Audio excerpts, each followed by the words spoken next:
ശരി, ആ അമ്മയൊന്ന് കെട്ടിപ്പിടിച്ചിട്ട് ഒരു ഉമ്മ കൊടുത്തിട്ട് അമ്മ ഞാൻ പോയിട്ട് വരാം. ഫീൽ ദാറ്റ് ഹീറ്റ് എന്ന് പറയും. എങ്കിൽ നിങ്ങൾ ഒരിക്കലും ഈ സമൂഹത്തിൽ തെറ്റ് ചെയ്യില്ല. ഇത് ഞാൻ അനുഭവിച്ചാണ്. പിന്നെ അമ്മ മരിച്ചതിന് ശേഷം പിന്നെ ഞാൻ നാട്ടിൽ പോന്നു. ഗേറ്റ് പോലും തുറന്നിട്ടുണ്ടാവില്ല.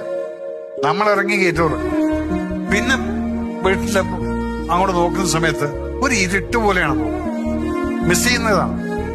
റൂമിലോട്ട് നിങ്ങളുടെ ബെഡ്ഷീറ്റ് മാറ്റിയിട്ടുണ്ടാവില്ല. നമ്മൾ അവിടെ നിന്ന് എടുത്തിട്ട് ബെഡ്ഷീറ്റ് മാറ്റണം. ബാത്റൂമിലേക്ക് ചെല്ലു, തോർത്തുകൊണ്ട് വൃത്തിയായിട്ട് അവിടെ വെച്ചിട്ടുണ്ടാവില്ല. എണ്ണ ഉണ്ടാവില്ല തേക്കാൻ. നമുക്ക് വേണ്ട ഭക്ഷണം അവിടെ കാണില്ല. കാലത്ത് ചായ നമ്മൾ കയറി ഉണ്ടാക്കണം. ഇവിടെയാണ് നമ്മൾ പറയുന്നത്, കാലത്ത് തൊട്ട് വൈകിട്ട് ഉറങ്ങുന്നവരേക്ക് ഈ ഒരു വ്യക്തി എത്രത്തോളം നമ്മുടെ ജീവിതത്തിലുണ്ട് എന്നുള്ളത് മനസ്സിലാക്കണമെങ്കിൽ അമ്മ ജീവിതത്തിൽ പോകണം.